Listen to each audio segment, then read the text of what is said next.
ظہر الفساد فی البر والبحر بما کسبت ایدی الناس لیذیقہم بعد الذی عملوا لعلہم یرجعون۔ شروع کرتی ہوں اللہ کے نام سے جو بے انتہا مہربان نہایت رحم فرمانے والا ہے۔ ارشاد باری تعالیٰ ہے کہ ظاہر ہو گیا فساد خشکی اور سمندر میں لوگوں کے ہاتھوں کی کمائی کی وجہ سے، تاکہ وہ ان کو ان کے بعض اعمال کا مزہ چکھائے، شاید کہ وہ لوٹ آئیں، رجوع کر لیں۔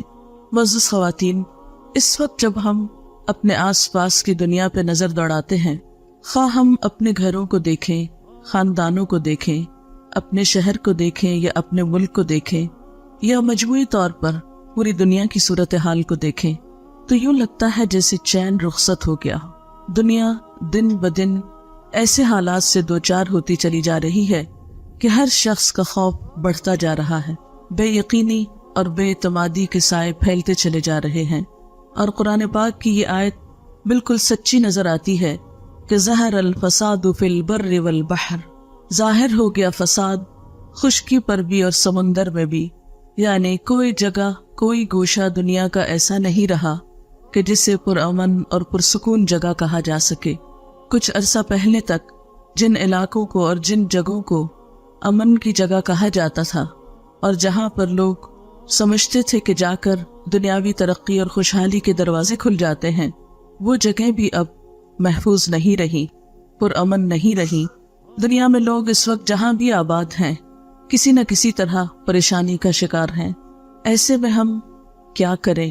ہماری ذمہ داری کیا ہے؟ ہم سکون اور امن کہاں تلاش کریں، کہاں پائیں؟ بنیادی طور پر تو ایک حدیث قدسی میں اللہ سبحانہ وتعالیٰ فرماتے ہیں کہ میں نے سکون کو جنت میں رکھ دیا، لوگ اسے دنیا میں تلاش کرتے ہیں، بھلا وہ کیسے پائیں گے؟ حقیقت یہ ہے، دنیا امتحان کی جگہ ہے، سکون کی جگہ نہیں ہے۔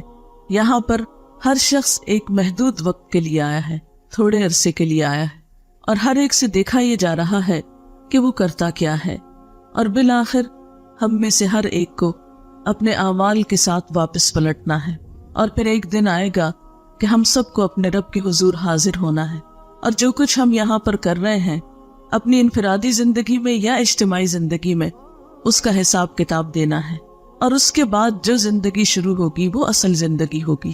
اس میں خوش قسمت ہے وہ لوگ کہ جن کو اللہ تعالیٰ ایسی جگہ عطا کرے کہ جہاں نہ کوئی خوف ہوگا اور نہ غم، اور یہ اللہ کا وعدہ ہے کہ وہ اپنے دوستوں کو ایسی ہی جگہ عطا کرے گا، ان لوگوں کو جو اللہ کی رضا میں زندگی بسر کرتے ہیں۔ الا ان اولیاء اللہ لا خوف علیہم ولا هم یحزنون۔ سن لو، اللہ کے دوستوں کو نہ کوئی خوف ہوگا اور نہ غم ہوگا۔ لیکن اس خوف اور غم سے نجات پانے کے لیے ضروری ہے کہ ہم اپنی اس زندگی کو اور اپنی اس دنیا کو بھی حد الوسع پرامن بنانے کی کوشش کریں۔ اپنے رویے، اپنے طریقے، اپنی سوچ کا انداز اور انسانوں کے ساتھ معاملات ایسے انداز میں ہو کہ جس میں ایک دوسرے کے لیے تکلیف اور دکھ کا سبب نہ ہو۔ لیکن ہم دیکھتے ہیں کہ انفرادی سطح ہو یا اجتماعی سطح، دکھوں اور تکلیفوں میں اضافہ ہی ہوتا چلا جا رہا ہے، اور ہر شخص پریشان ہے کہ وہ کیا کرے۔ لیکن بات یہ ہے کہ کیا کسی بھی مسئلے کا حل محض پریشان ہونا ہوتا ہے؟ نہیں، کوئی بھی پریشانی پریشان ہونے سے حل نہیں ہوتی، کوئی بھی تکلیف صرف تکلیف کا ذکر کرنے سے دور نہیں ہو جاتی جب تک کہ انسان اس کے لیے کوئی عملی قدم نہ اٹھائے۔ ایسے حالات میں انسان کس کی طرف رجوع کرے، کس سے پوچھے، کون اسے بتائے کہ وہ اس دنیا میں زیادہ بہتر طور پر کیسے زندگی بسر کر سکتا ہے؟ اگرچہ کلی سکون، مکمل خوشی اور مکمل اطمینان کہ جس میں کوئی خوف اور غم اور دکھ اور پریشانی ہو ہی نہ، وہ تو دنیا میں ممکن نہیں، لیکن پھر بھی انسان اپنے رویے اور اپنے اچھے طریقوں سے اور اللہ تعالیٰ کی اطاعت اور رضامندی میں زندگی گزار کر اس دنیا کو بھی کسی حد تک پرامن ضرور بنا سکتا ہے۔ یعنی ایسا نہیں کہ دنیا میں امن قائم نہیں ہو سکتا، ضرور ہو سکتا ہے، لیکن اس کے لیے ہر شخص کو انفرادی طور پر کوشش کرنا ہوگی، کیونکہ کوئی بھی معاشرہ افراد سے مل کر بنتا ہے۔ ہر شخص صرف ایک نہیں ہوتا، ایک ایک فرد مل کر پوری قوم بن جاتا ہے۔ ایسے قطرے قطرے سے مل کر بنتا ہے سمندر، اسی طرح باقی تمام چیزوں میں بھی یہی اصول ہے. اس لیے اگر ہم سب اپنے اپنے طور پر یہ سوچیں کہ میں کیا کر سکتا ہوں تو اس سے انشاءاللہ تعالی اجتماعی طور پر کچھ نہ کچھ فرق ضرور آئے گا. اب دیکھیں کہ جب موسم بدلتا ہے، مثلا گرمی یا سردی میں بدلتا ہے، تو اس کی ابتدا تھوڑی تھوڑی تبدیلی سے ہوتی ہے. ایسا نہیں ہوتا کہ شدید گرمی میں شدید سردی آ جائے. ایک موسم سے دوسرے موسم تک آنے میں وقت لگتا ہے. ہلکی ہلکی تبدیلیاں ہوتے، مثلا جب سردیوں سے گرمیاں آتی ہیں تو عموماً دن گرم ہونے لگتے ہیں، راتیں ٹھنڈی ہوتی ہیں، پھر آہستہ آہستہ وہ گرمی پھیلتی چلی جاتی ہے، حتیٰ کہ گرمی کی شدت کا ایک وقت ایسا آتا ہے کہ راتیں بھی ٹھنڈی نہیں رہتی. لیکن اس کے بعد پھر ایک وقت آتا ہے کہ موسم تبدیل ہونا شروع ہوتا ہے. تو یہ فطرت کا جو اصول ہے یہ زندگی کی تمام چیزوں میں ہے. مثلا ایک پودا چھوٹا سا شروع ہوتا ہے، بڑھتے بڑھتے پھیلتے پھیلتے ایک پورا درخت بن جاتا ہے. پھر وہ خود درخت ہی نہیں رہتا بلکہ سایہ بھی دیتا ہے، اور بعض اوقات اگر پھلدار ہو تو پھل بھی دیتا ہے، اور پھر مدتوں دیتا چلا جاتا ہے. لیکن یہ سب کچھ ایک دن میں نہیں ہوتا. ہاں یہ ضرور ہوتا ہے کہ پہلے دن ہر پودا ایک بیج ہی ہوتا ہے اور ایک چھوٹی معمولی سی چیز ہی ہوتا ہے. بہرحال اگر ہم سب مل جل کر کوشش کریں تو ایسا نہیں کہ یہ بات ناممکنات میں سے ہو کہ ہمارے خاندانوں میں، ہمارے گھرانوں میں، ہمارے رشتہ داروں کے اندر اور ہماری دنیا کے اندر امن اور سکون نہ ہو سکے.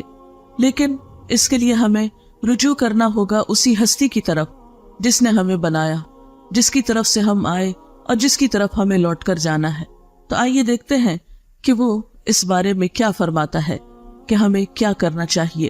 سب سے پہلی بات تو یہ یاد رکھیں کہ اس دنیا میں جو بھی مشکلات آتی ہیں، مصائب یا پریشانیاں آتی ہیں، یا چھوٹی یا بڑی کوئی تکلیف یا آفت آتی ہے، یہ اللہ تعالیٰ کی طرف سے ایک وارننگ ہوتی ہے.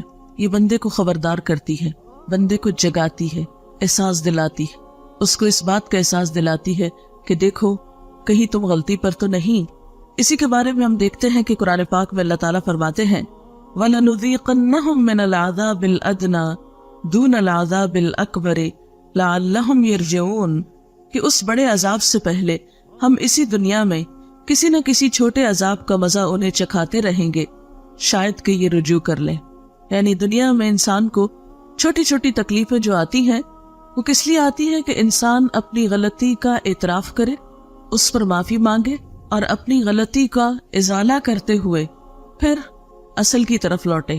مثلا آپ نے دیکھا ہوگا کہ اگر عام حالات میں ہمیں اپنی غلطی کا احساس نہ ہو، لیکن جو ہی کوئی تکلیف آتی ہے، کوئی چوٹ لگتی ہے، کوئی پریشانی ہوتی ہے، تو فوراً پہلا خیال یہ آتا ہے کہیں مجھ سے کوئی ایسا گناہ تو نہیں ہو گیا، کہیں مجھ سے کوئی کوتاہی تو نہیں ہو گئی.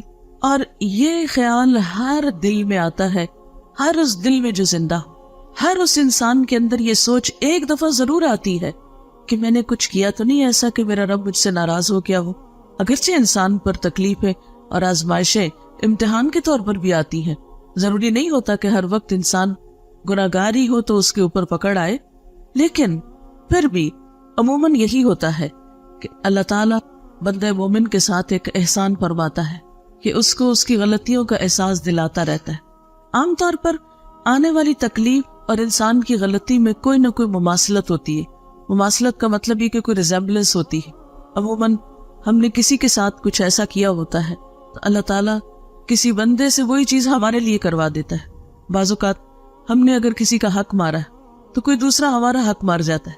جب وہ ہمارا حق مارتے تو پھر ہم اس وقت ضرور سوچتے ہیں کہ کبھی میں نے تو نہیں کسی کے ساتھ ایسا کیا.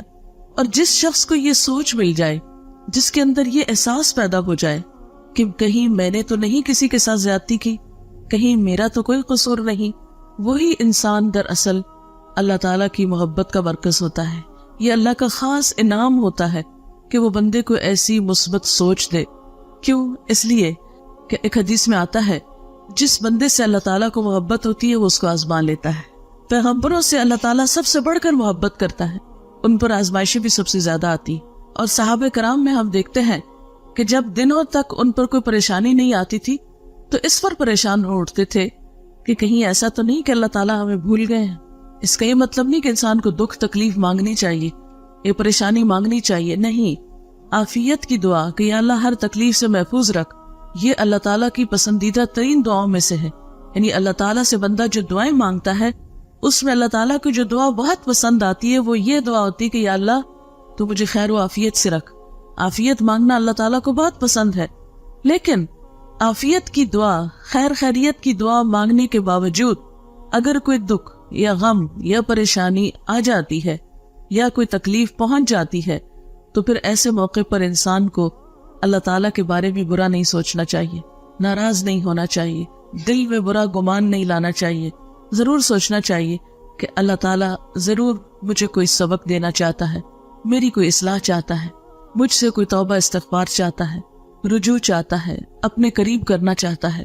جس بندے کو یہ سوچ نصیب ہو جائے تو وہ آزمائش اس کے درجوں میں بلندی اور اضافے کا سبب بنتی ہے. ایک حدیث میں آتا ہے کہ سب سے زیادہ تکلیف انبیاء کو آتی ہے جو اللہ کے بہت پیارے ہوتے ہیں، پھر جو اس سے قریب ہوتے ہیں، جو اس سے قریب ہوتے ہیں، جو اس سے قریب ہوتے ہیں. عام طور پر تو ہم یہ دیکھتے ہیں کہ جب کسی انسان پہ کوئی تکلیف آتی ہے تو لوگ عموماً اس کے بارے میں برا خیال کرنے لگتے کہ اس نے ضرور کوئی خرابی کی ہوگی، اس کے نعوذ باللہ گناہوں کی شامت ہو، یا کوئی نہ کوئی بات بنا لیتے ہیں اور اس کو اس شخص کے حق میں برا سمجھتے ہیں. نہیں، جب کسی پر کوئی تکلیف آئے، کسی پر کوئی آزمائش آئے تو ہمیشہ یہ سوچنا چاہیے کہ اس پر اللہ کا ایک امتحان آ گیا ہے.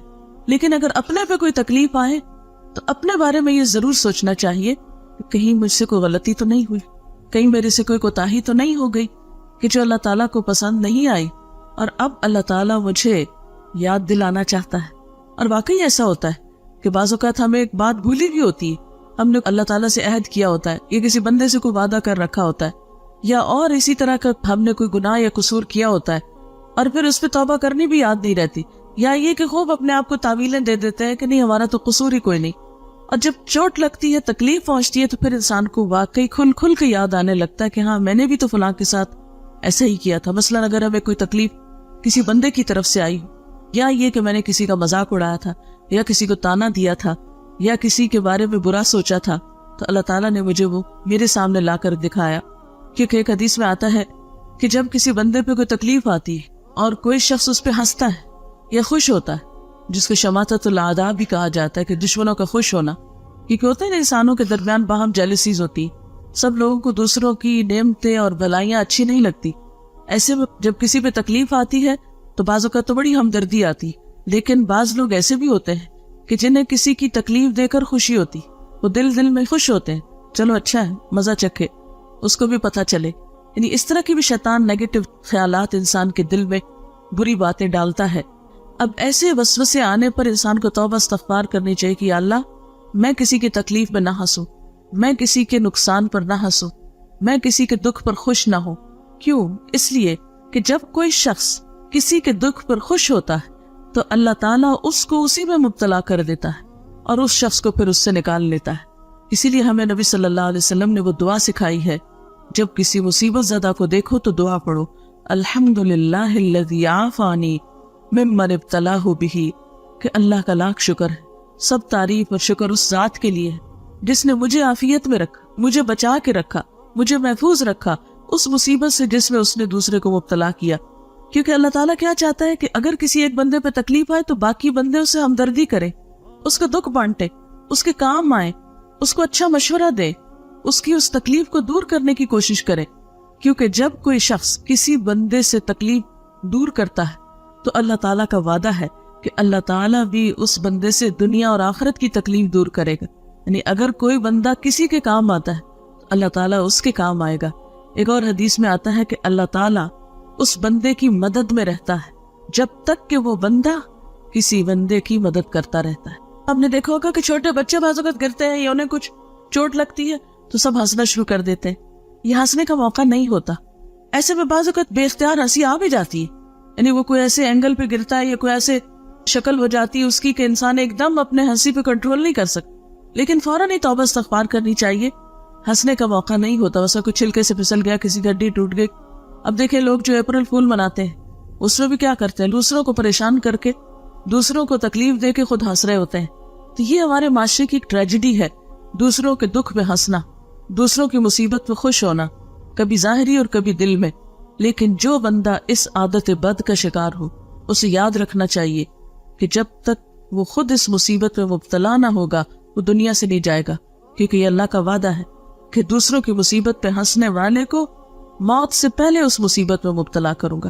اس لیے کسی کی بیماری اور دکھ دیکھیں یا کوئی چھوٹی بڑی مصیبت، چھوٹی سے چھوٹی تکلیف میں بھی کسی کو دیکھیں، فوراً یہ دعا پڑھے، کیونکہ حدیث میں آتا ہے کہ جو شخص مصیبت زدہ کو دیکھ کر یہ دعا پڑھتا ہے اللہ تعالیٰ اسے اس مصیبت سے بچا لیتا ہے۔ کوئی بیماری ہو، کوئی غم ہو، دکھ ہو، تو اس کے ساتھ اظہار ہمدردی بھی کرے اور اس کے ساتھ ساتھ یہ ہے کہ اپنے لیے دعا بھی مانگ لے۔ بہرحال دنیا کے جتنے بھی دکھ ہوتے ہیں، چاہے وہ جسمانی تکلیف ہو، چاہے وہ اولاد کی تکلیف ہو، چاہے وہ مالی پریشانی ہو، چاہے وہ کوئی اور دکھ ہو جس کا کوئی نام نہ ہو لیکن وہ انسان کو کھائے جا رہا ہو، یہ ساری چیزیں، حتیٰ کہ ایک کانٹا بھی جو مومن کو چبھتا ہے وہ بھی اس کے گناہوں کا کفارہ بن جاتا ہے۔ اس لیے ہمیشہ یہ سوچنا چاہیے کہ کہیں کو اللہ تعالیٰ کی ناراضگی کی بات تو نہیں ہو گئی، اور دکھ اور غم کے پہنچنے پر فوراً اللہ کی طرف رجوع کرنا چاہیے۔ قرآن پاک میں اللہ تعالیٰ فرماتے ہیں وَلَنَبْلُوَنَّكُمْ بِشَيْءٍ مِّنَ الْخَوْفِ وَالْجُوعِ وَنَقْصٍ مِّنَ الْأَمْوَالِ وَالْأَنفُسِ وَالثَّمَرَاتِ وَبَشِّرِ الصَّابِرِينَ الَّذِينَ إِذَا أَصَابَتْهُمْ مُصِيبَةٌ قَالُوا إِنَّا لِلَّهِ وَإِنَّا إِلَيْهِ رَاجِعُونَ۔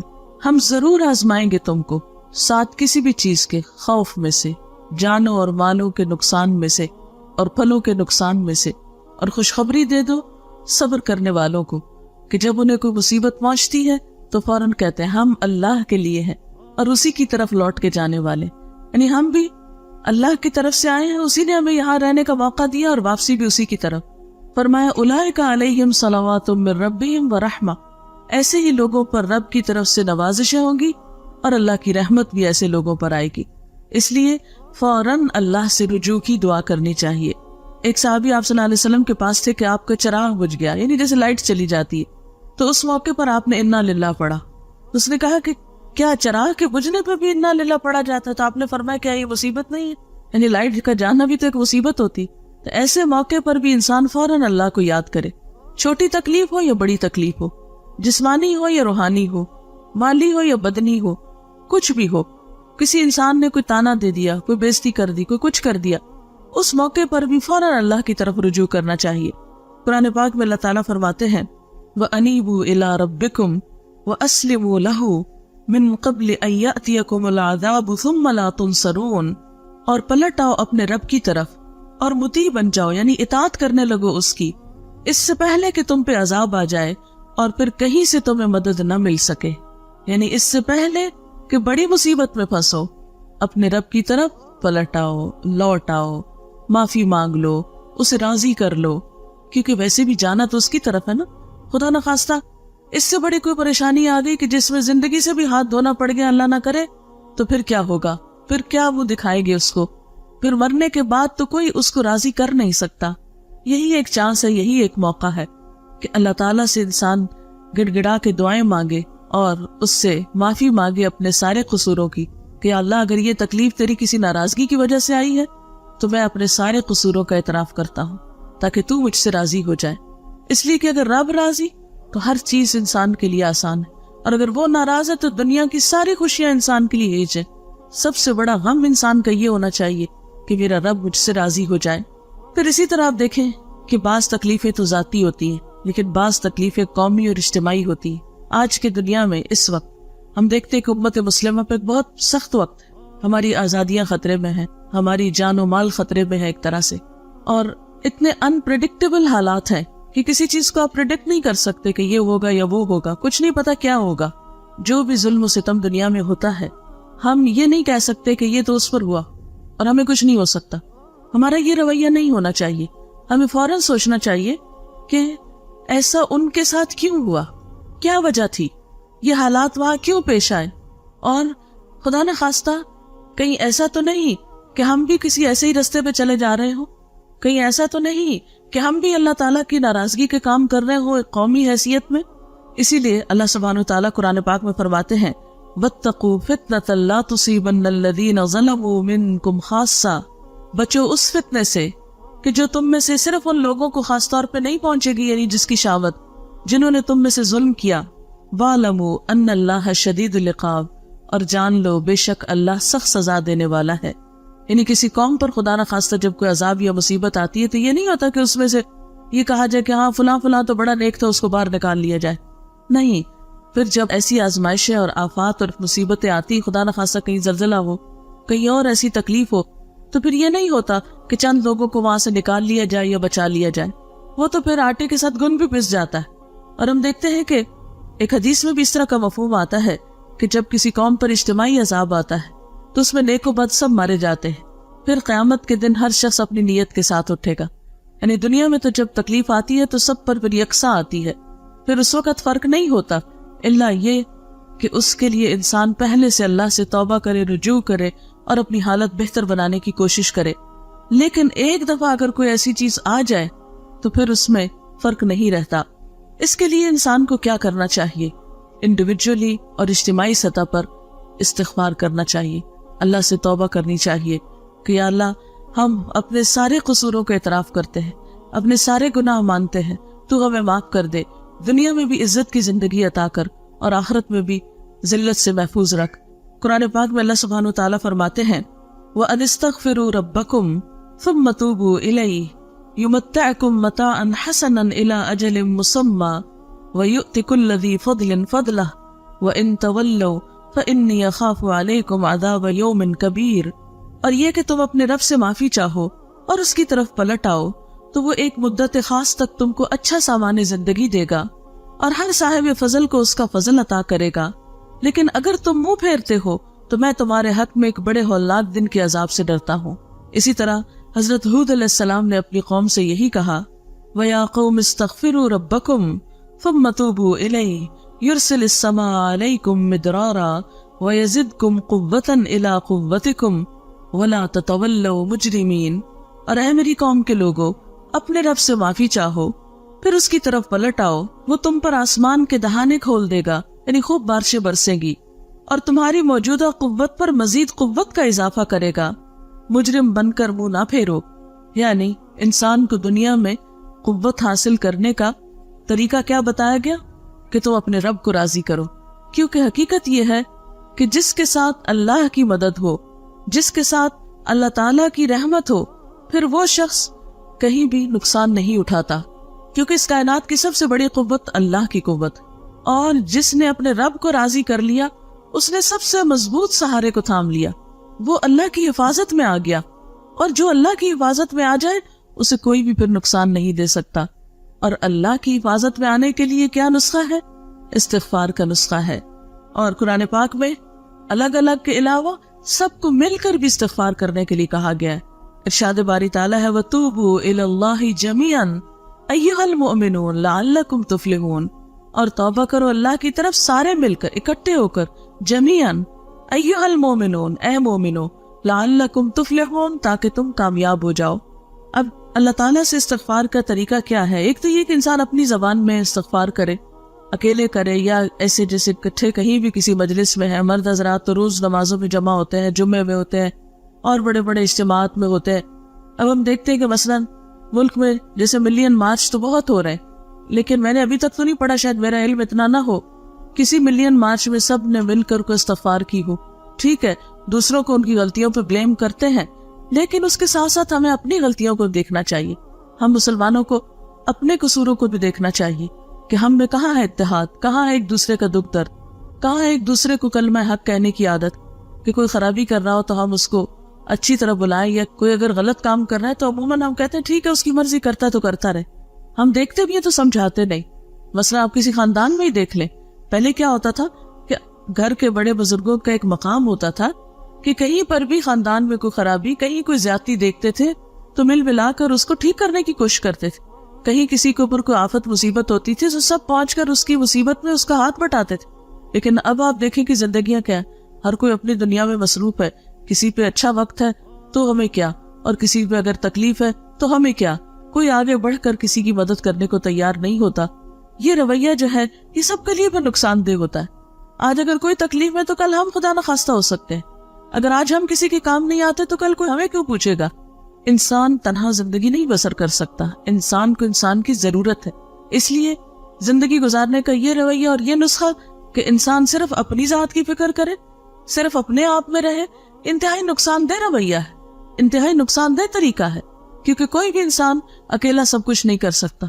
ہم یہ نہیں کر سکتے کہ اس سے تکلیف پہنچی تو اس سے کاٹ کے بیٹھ گئے, اس نے تھوڑا بہت کچھ کہہ دیا تو اس سے ناراض ہو گئے, کسی تیسرے نے کچھ کہہ دیا تو اس سے بول چال بند کرنی. بھلا ہم آئسولیٹ ہو کر سب سے کٹ کے کہاں رہ سکتے ہیں؟ اس لیے ہمیں ایک دوسرے کو تھامنا بھی ہے, ایک دوسرے کو اچھائی کی طرف بلانا بھی ہے, برائی سے روکنا بھی ہے اور استغفار بھی کرنا ہے. پھر اس کے ساتھ ساتھ یہ کہ کثرت سے اللہ تعالیٰ کا ذکر کرنا چاہیے. ٹھیک ہے, اگر دنیا کے حالات ہم نہیں بدل سکتے, اپنے آپ کو تو بدل سکتے ہیں نا. اگر دنیا میں اس وقت تباہی اور بربادی ہے, یا اس کے سامان نظر آتے ہیں, یا غشر سامانیاں نظر آتی ہیں, تو ایسے موقع پر کم از کم ہم اپنے آپ کو تو سنبھالیں, ہم اپنے اندر تو سکون پیدا کریں.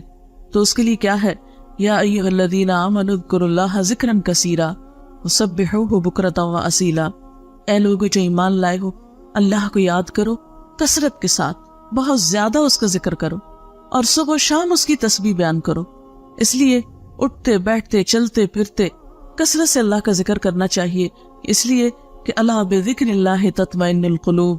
سنو, اللہ کے ذکر سے دل اطمینان پاتے ہیں, دلوں کا سکون اللہ کے ذکر میں ہے. اگر انسان باہر کے حالات نہیں بدل سکتا اور اپنا اندر مطمئن ہے تو بہت سے فیصلے بھی بہت آسانی سے کر سکتا ہے. اس کے لیے صبر لازم ہے. اس لیے قرآن پاک میں اللہ تعالیٰ فرماتے ہیں, یا ایھا الذین آمنوا استعینوا بالصبر والصلاۃ. اے لوگو جو ایمان لائے ہو, صبر اور نماز سے مدد مانگو.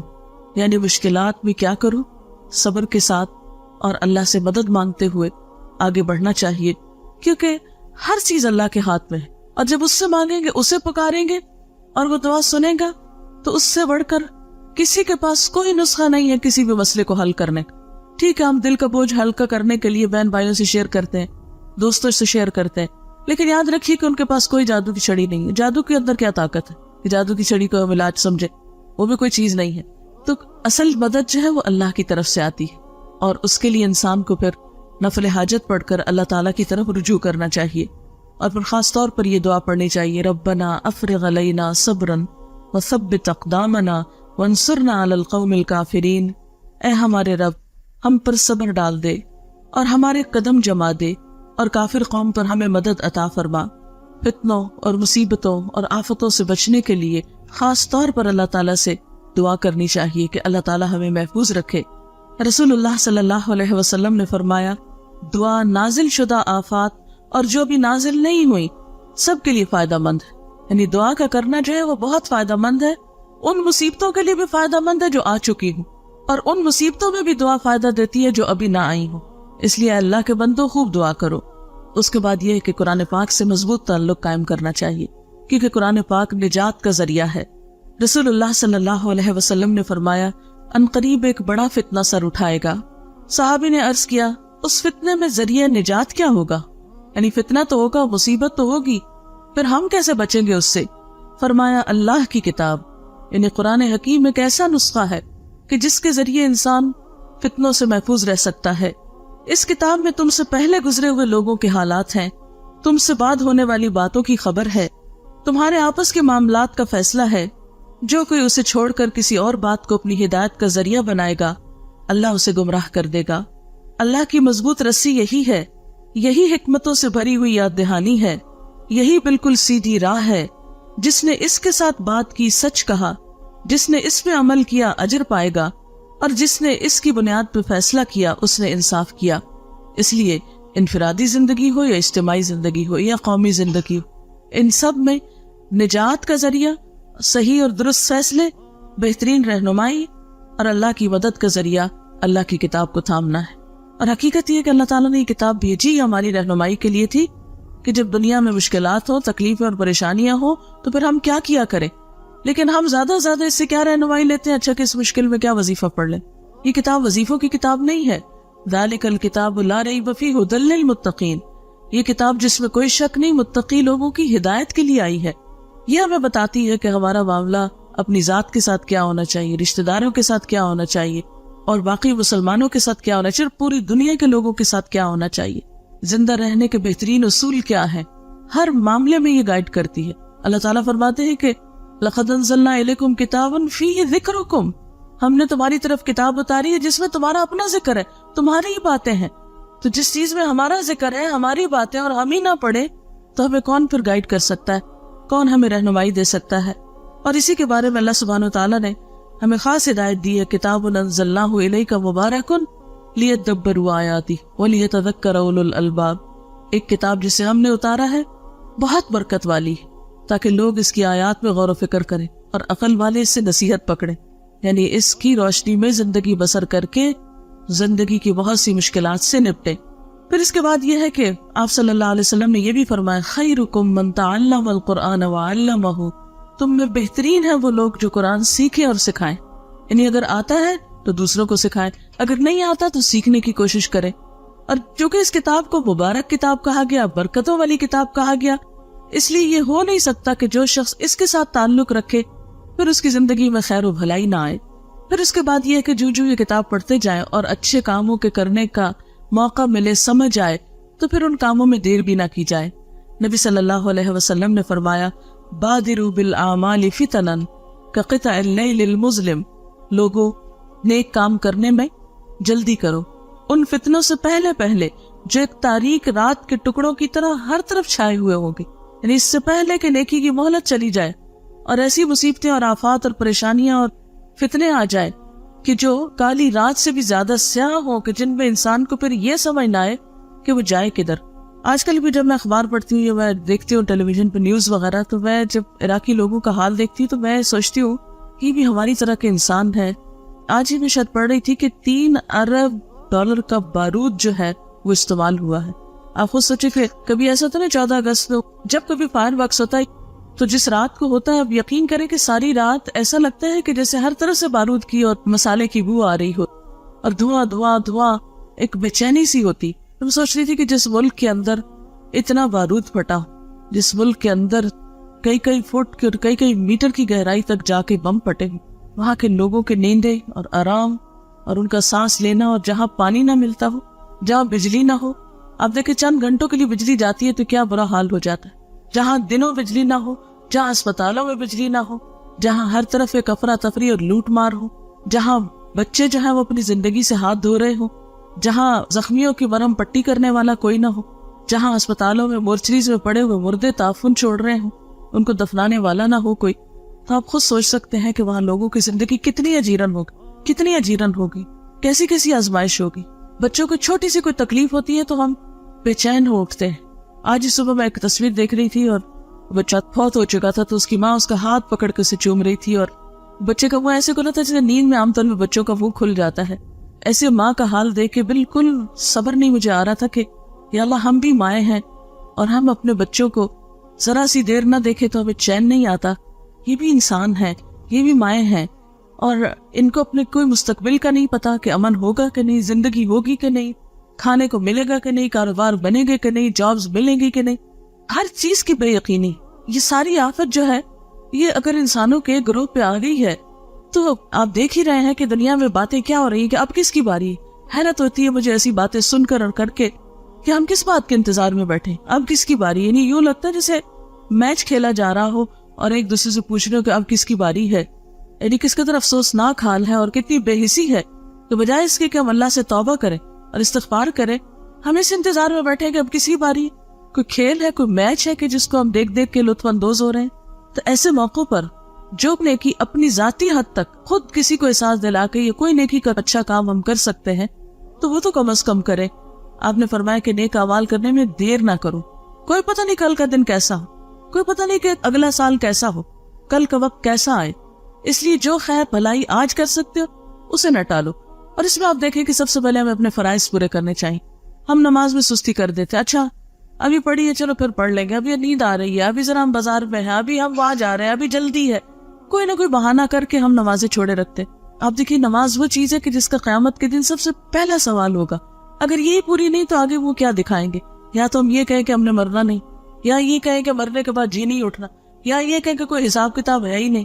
اگر ہم یہ کہتے ہیں تو پھر ٹھیک ہے، جیسے چاہے زندگی بسر کرے۔ جب ہم مانتے ہیں کہ قیامت آنی، جب ہم مانتے ہیں کہ ہم سے سوال ہوگا، تو پھر ہم اپنے فرائض کیوں نہیں پورے کرتے؟ فرض ہوتا ہے، وہ لازمی چیز ہے، اس کا حساب ہونا ہے، اس کی پوچھ ہونی ہے، اس لیے اس کو کیے بغیر چارہ ہی نہیں، اس کو کیے بغیر گزارا ہی نہیں، وہ اسی وقت ہوگا جب ہم کریں گے۔ تو اس لیے سب سے پہلی چیز تو ہمیں اپنے فرائض کے کرنے میں، اپنی نمازوں کی پابندی اور اپنے باقی فرائض جو ہمارے حقوق العباد کی طرف مثلاً جو ہے ان کی طرف ہمیں توجہ دینی چاہیے. نبی صلی اللہ علیہ وسلم نے خاص طور پر دوسروں کا حق مارنے سے منع کیا ہے. اور دوسروں کا حق کیا ہے؟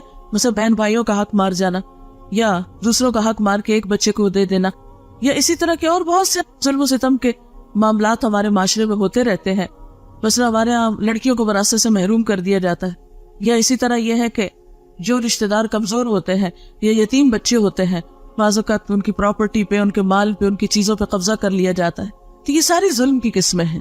اور آپ کو یہ تو معلوم ہے کہ بندے جب تک حق معاف نہیں کریں گے اللہ تعالیٰ بھی معاف نہیں کریں گے. حقوق العباد کی ادائیگی جو ہے وہ بہت ضروری ہے. اس کے لیے آپ صلی اللہ علیہ وسلم نے فرمایا ظلم کرنے سے بچو، اس لیے کہ ظلم قیامت والے دن اندھیروں کا باعث ہوگا. یعنی کہ ظلم جو ہے وہ اندھیرے کی شکل میں انسان کے ساتھ ہوگا قیامت کے دن. اندھیرا کیسی چیز ہوتی ہے کہ آپ بیٹھے اور لائٹ چلی گئی تو ایک دم دل پھٹنے لگتا ہے کہ یہ کیا، یعنی ایک ناپسندیدہ چیز ہے. قیامت کا دن جو اتنا طویل دن ہوگا، وہاں اگر انسان اندھیروں میں ہو تو اس کے پاس کیا باقی رہا.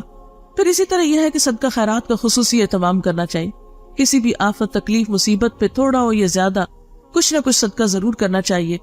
آپ صلی اللہ علیہ وسلم نے فرمایا صدقہ و خیرات میں جلدی کرو، اس لیے کہ بلا صدقے سے نہیں بڑھتی. یعنی جب انسان صدقہ کرتا تو بلائیں جو ہے وہ واپس پلٹ جاتی ہیں. ایک اور موقع پہ فرمایا صدقہ اللہ کے غضب کو ٹھنڈا کرتا ہے اور بری موت سے بچاتا ہے انسان کو. پھر اسی طرح یہ ہے کہ ہمیں صرف خود اچھے کام نہیں کرنے، دوسروں کو بھی بتانے ہیں. نیکی کا حکم دینا اور برائیوں سے روکنا. اللہ تعالیٰ فرماتے ہیں والعصر ان الانسان لفی خسر الا الذین آمنوا وعملوا الصالحات وتواصوا بالحق وتواصوا بالصبر. قسم ہے زمانے کی، بے شک انسان خسارے میں ہے سوائے ان لوگوں کے جو ایمان لائے، جنہوں نے نیک عمل کیے، ایک دوسرے کو حق بات کہی اور ایک دوسرے کو صبر کی تلقین کی. تو اس سے بھی کیا پتہ چلتا ہے کہ انسان نقصان سے بچ ہی نہیں سکتا جب تک کہ ذاتی زندگی میں اچھے کام یعنی ایمان اور عمل صالح کے ساتھ ساتھ ایک دوسرے کو حق بات نہ کہے. بعض اوقات ہم ایک بات اپنے دل میں محسوس کر رہے ہوتے ہیں کہ بات سچی یہ ہے اور حقیقت یہ ہے، لیکن ہم دوسرے کے لحاظ میں اس کو نہیں بتاتے کہ دوسرا مائنڈ کر جائے گا، دوسرے کو اچھا نہیں لگے گا.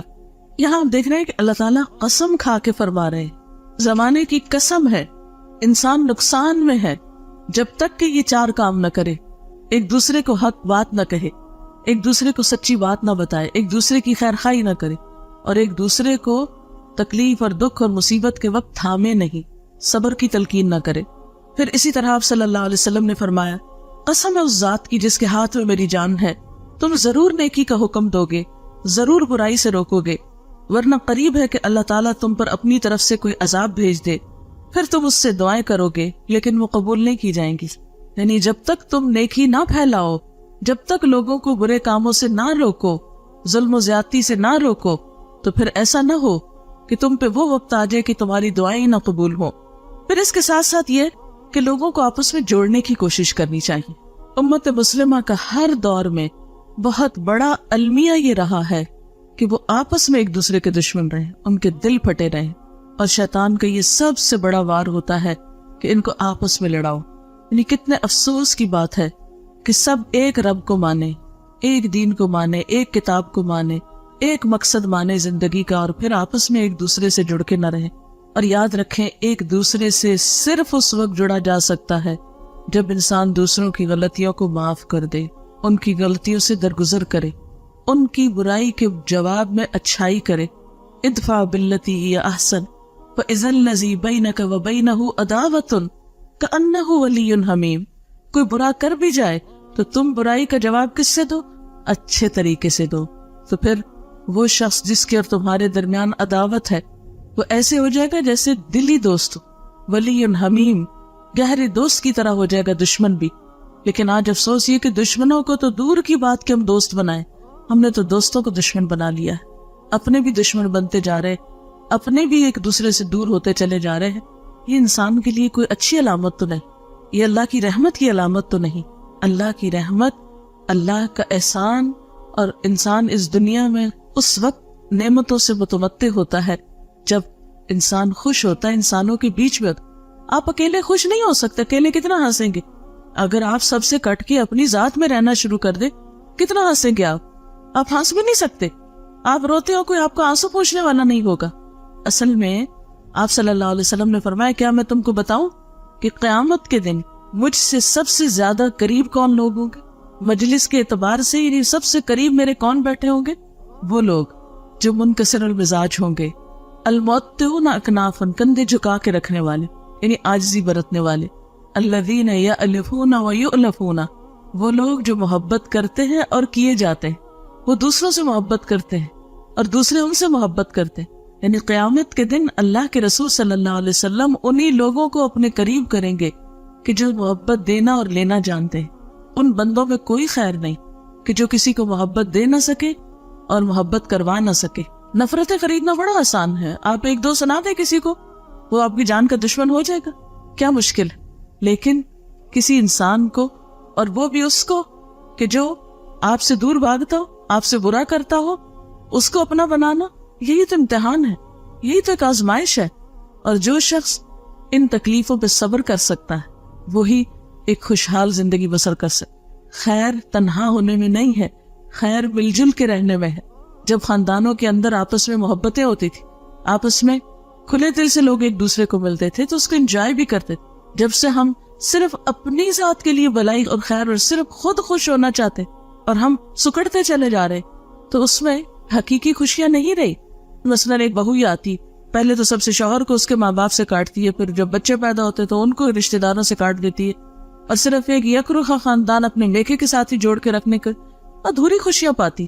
لیکن وہ جو دونوں خاندانوں سے بنانا جانتی ہے وہ اصل خوشیاں پانا جانتی۔ لیکن یاد رکھیں کہ کچھ لوگ تو ہمیں محبت دیتے ہیں، کچھ کو ہمیں دینی پڑتی، یعنی اپنے ماں باپ تو ہمیں دیتے ہیں، جواب میں اگر ہم نے دے دی تو کیا دیا، لیکن سسرال والے دیتے نہیں، انہیں دینی پڑتی۔ تو جب آپ دے کے وہاں سے لیتے، ایک طرح کہ آپ لے کر دیتے ہیں اور ایک یہ کہ دے کر لیتے ہیں، تو ماں باپ سے لے کر جواب میں دیتے ہیں اور سسرال کو دے کر جواب میں لیتے ہیں۔ اور صرف ماں باپ اور سسرال ہی کا کمپیریزن نہیں، سارے انسانوں کی یہی دو قسمیں۔ کچھ لوگ یک طرفہ طور پہ آپ سے محبت کرتے، آپ کچھ بھی کریں وہ آپ سے محبت کرتے ہیں، لیکن کچھ لوگوں کو آپ کو محبت دینی ہے تب وہ آپ سے محبت کریں گے۔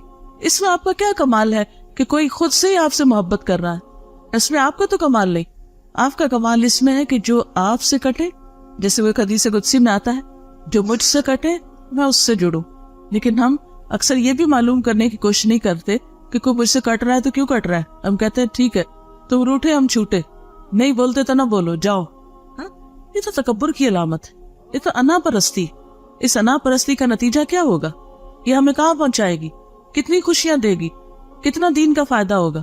اس لیے اگر ہم چاہتے ہیں کہ دنیا میں امن اور بھلائی ہو تو اس کے لیے ضروری ہے کہ ہم مسلمانوں کی صفوں میں اتحاد پیدا کرنے کی کوشش کریں، لوگوں کو آپس میں جوڑنے کی کوشش کریں، نہ کہ توڑنے کی کوشش۔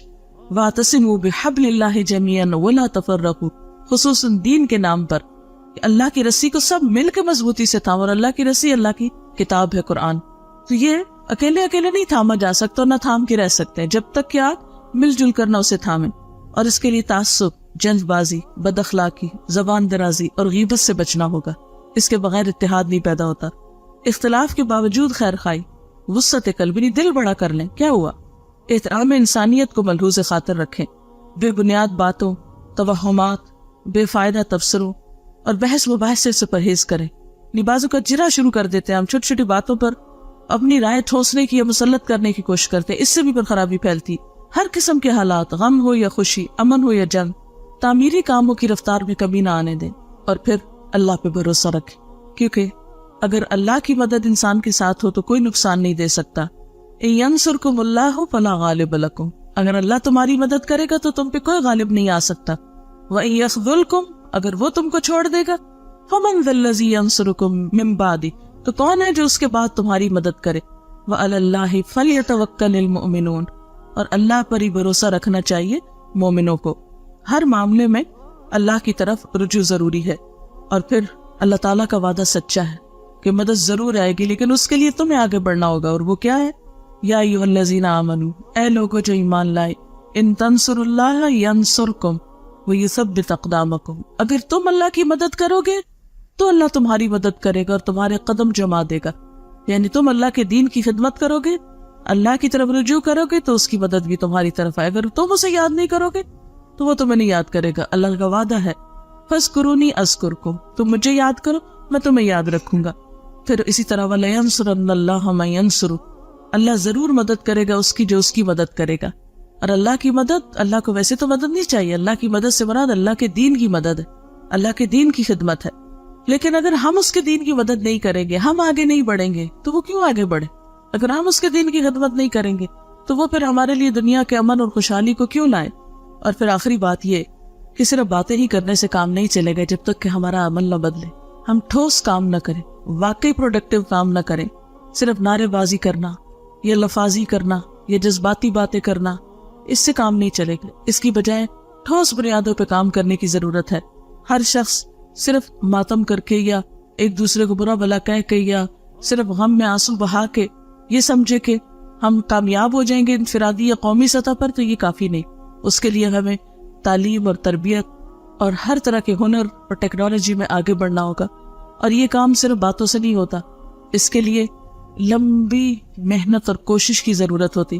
جس طرح ایک شخص آپ دیکھیں کہ زندگی میں جب قابل بنتا ہے تو اس کو سال لگتے ہیں، تو جب یہ قوم ترقی کرتی ہے تو اس کو پھر اور بھی زیادہ وقت لگتا ہے۔ لیکن اگر سارے قدم اٹھانا شروع کر دیں، ہر شخص اپنی ذاتی حیثیت پہ دیکھے کہ میں کیا کر رہا ہوں، کیا دنیا میں جب مصیبت آتی ہے میرے عمل میں کچھ فرق پڑتا ہے، جا کسی کی تکلیف دیکھ کر مجھے کچھ نصیحت ہوتی ہے، میں اپنے طرز عمل کو بدلتی ہوں۔